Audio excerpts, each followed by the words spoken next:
So you just got your OnePlus phone, and whether you have Android 14 or 15, every time you long press the power button, you're going to be taken to the whole new Gemini thing or Google Assistant. And you're tired of it and you want to get access to the power off menu.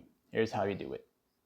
If you have a OnePlus 12 or a 13, you'll most likely have Android 15. So go ahead and use the quick access, tap on the settings right there. And once you do this here, you'll be taken to this set of settings.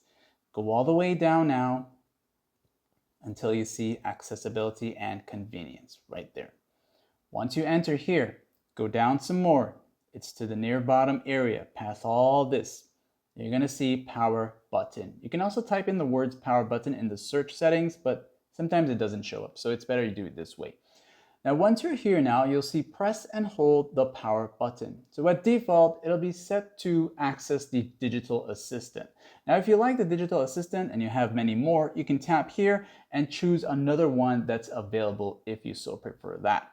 Or just set it to none if you don't want anything showing up. However, if you want the power menu to show up, you can select this option here, and that's exactly what it's going to give you, the power menu. So now when I press and hold the power button here, it's going to take me to this right here. And if that's what you were looking for, that's what you would do. Like and sub.